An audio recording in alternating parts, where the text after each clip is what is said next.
В эфире новости, в студии Василий Раченко. Здравствуйте, смотрите в программе. Члены правительства начали совершать рабочие выезды в районы Якутии.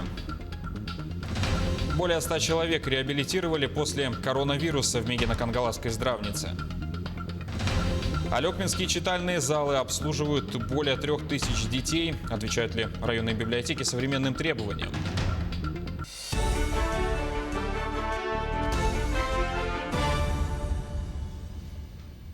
Госсобрание ЛТУМЭН сегодня рассматривает законопроекты, внесенные главой Якутии. Айсан Николаев принимает участие в заседании посредством видеоконференц-связи.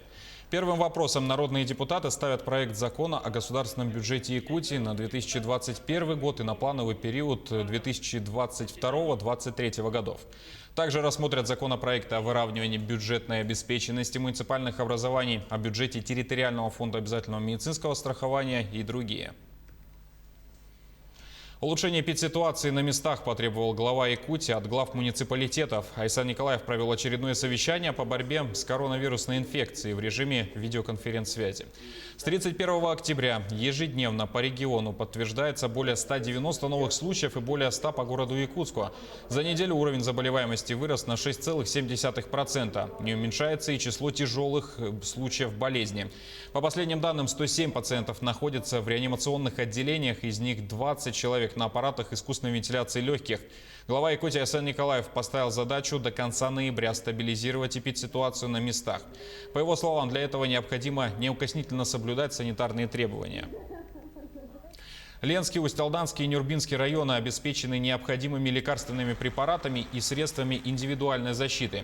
Нюрбинский глава доложил, что в аптеках создан необходимый запас лекарственных средств. Началась поставка орбидола, противовирусных препаратов и антибиотиков. Руководитель Ленского района рассказал, что скоро в больницы поступят закупленные экспресс-тесты для анализов на коронавирус. По информации главы Усть-Алданского района, поступили тесты на сбор анализов методом ИФА и ИХА. Члены правительства начали совершать рабочие выезды в районы Якутии. Рабочие поездки необходимы для оказания методической и организационной поддержки районным оперативным штабам на местах, заявили в пресс-службе главы и правительства. Сейчас зампред Ольга Балабкина завершает рабочую поездку по Вилюйской группе районов. Сегодня также начинаются выезды членов регионального кабмина в Татинский, Ленский, Сунтарский, Среднеколымский, Алайховский, Мегино-Кангаласский и Алекминский районы. Реабилитацию переболевших коронавирусом в тяжелой форме ведут в поселке Нижний Бестях Мегино-Кангаласского района. Здравница Абалах с июля этого года приняла уже более 100 человек. Сейчас на лечении находятся 26 пациентов. О курсе терапии разузнал Артур Старостин. Абалахский реабилитационный центр. В данном профилактории восстановительные процедуры проходят люди, перенесшие тяжелые формы пневмонии от 14 до 17 дней. Комплексы дыхательных упражнений проводят по рекомендации Союза реабилитологов России. Основная процедура является лечебная физкультура. И каждый день проводят спирометрию. Результаты лечения у нас очень хорошие. Так уменьшается одышка у пациентов, слабость, утомляемость проходит. Отмечается увеличение жизненной емкости легких по данным спирометрии. Здесь врачи используют различные медицинские аппараты для диагностики, профилактики или лечения различных заболеваний, такие как велотренажер, беговая дорожка. Имеются аппараты для вытяжения позвоночника и ключевых суставов. Один из аппаратов Астромод К1 – это работа коленного и тазобедренного сустава. Это показано для людей, которые имеют ограничения движений, для доработки коленного и тазобедренного сустава. Пациенты также получают различные виды физиолечений. Лечебный массаж, который является эффективным методом терапии. Принимают сухую углекислую ванну. После этой всей процедуры, как сами говорят пациенты, значительно полегчало и, главное, нормализовался сон. Мне нравится сухая углеродная ванна. Наконец-то расслабилась и очень хорошо стала спать после данной процедуры. Дополнительно начинает прием переболевших новой коронавирусной инфекцией санаторий Чебдик.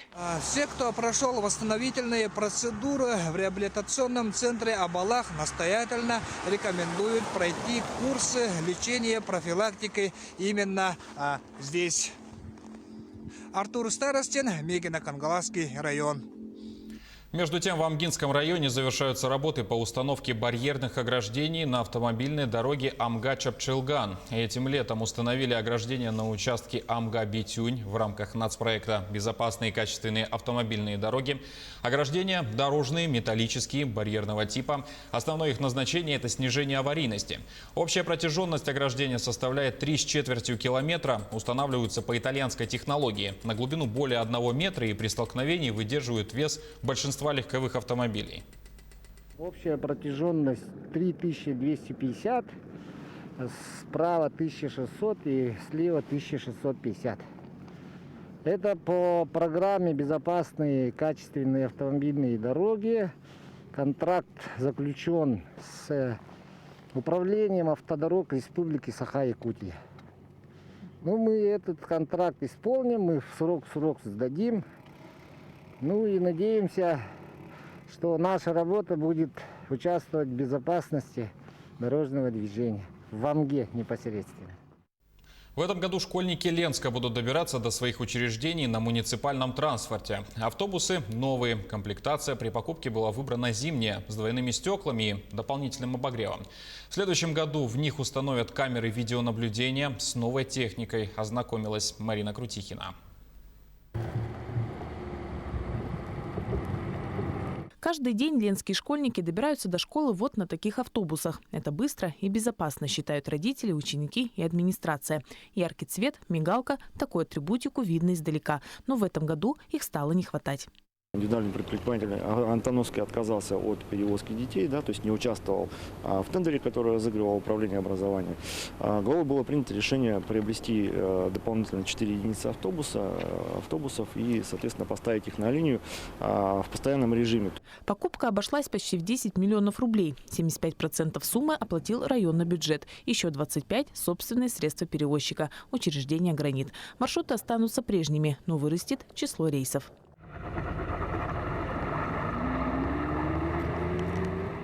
В день школьный автобус провозит минимум 100 учеников. Уследить за всеми водитель, конечно, не может. И транспорт может прийти в негодность гораздо раньше срока. Дети без присмотра хулиганят.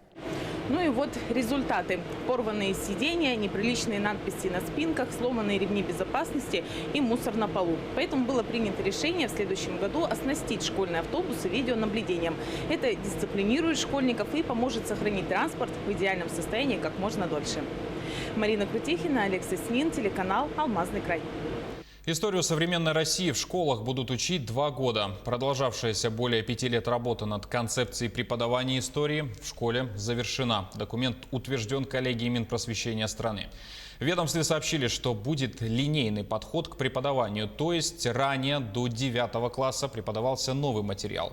А в 10-11 классах было повторение изученного, но в укороченном и ускоренном варианте. Впредь курс истории будет идти до 11 класса. В 10 и 11 будут проходить историю 20 века, в том числе события после 1990-го. Якутия в этом году получила звание «Самый читающий регион». Классические библиотеки до сих пор не теряют своей популярности. В Алекминске детские читальные залы обслуживают более 3100 человек в год. Наш корреспондент Елена Фаст продолжит тему. Буквально с порога детской библиотеки видны значительные изменения. И это далеко не только вывеска, где теперь название звучит как «Детская модельная библиотека». Немного предыстории. Библиотека прошла конкурсный отбор, в результате чего им было выделено более 800 тысяч рублей из республиканского бюджета. 51 тысячу выделил район. На эти средства удалось практически полностью перезагрузить обстановку. Смарт-лабораторию, в рамках которой приобретены очки виртуальной реальности, графические планшеты, программируемые роботы, ноутбуки с наушниками. Для работы полностью переоборудовано одно из помещений 1-го этажа. Сенсорная комната, мы уверены, станет центром притяжения для многих ребят школьного и дошкольного возрастов и их родителей. Комната оснащена новым мебельным оборудованием, детским световым столом для рисования песком, настенными тактильно развивающими панелями, настольными играми. Появилось новое арт-пространство. оформлена в стиле «Алиса в стране чудес». Здесь же проходит детская тематическая выставка картин. В дальнейшем пространство будет обновляться детскими работами в стиле арт. Уже не просто стулья, а удобные зоны, где каждый почувствует себя не просто уютно, но и немного героем истории. Какой? Допустим, здесь можно побывать в гостях в стране чудес, а здесь послушать сказки мудрого кота. Изменился и читальный зал. Читальный зал может быть представлен как событийный зал-трансформер, в том числе как конференц-зал, оснащенный новой интерактивной доской, что позволит организовать проведение конференций, обучающих и развивающих курсов, семинаров, проведение библиотечных медиауроков, интерактивных литературных игр, мастер-классов, виртуальных обзорных книжных выставок. Читальный зал оснащен новым компьютерным оборудованием для пользователей и новой мебелью. При необходимости стол и стулья можно расположить в зависимости от желания или формата мероприятия. И так с каждым уголком, где теперь удобно можно устроиться с любимой книжкой. Режим работы пока, увы, дистанционный. Но все готово для самых любознательных и увлеченных. Библиотека обслуживает читателей по предварительной записи. То есть по телефону вы заказываете книгу, подходите в определенный час и забираете книгу, в том числе и возвращаете, с соблюдением всех санитарных норм. Елена Фаст, Максим Копылов, Алекминск. Возрождение культуры государевых ямщиков Иркутско-Якутского тракта отметили на российском уровне. В Москве состоялось награждение первой всероссийской общественной премии за личный вклад в этнокультурное развитие и укрепление единства народов, гордость нации.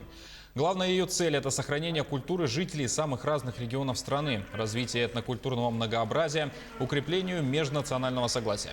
Всего на конкурс поступило более 700 заявок, из которых экспертное жюри выбрало только 21 победителя.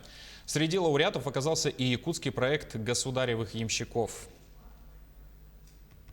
Но это подарок нашей 20-летней работе по сохранению, возрождению, развитию уникальной культуры потомков государевых ямщиков.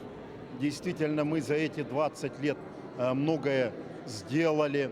Значит, и наши фестивали, и наши ямшитские чтения, построены православные церкви, часовни, написаны книги про историю наших почтовых станций, строятся ямшитские подворья, дворы. На этом пока все. Не забывайте носить маски, дезинфицировать руки и держать социальную дистанцию. До встречи в эфире.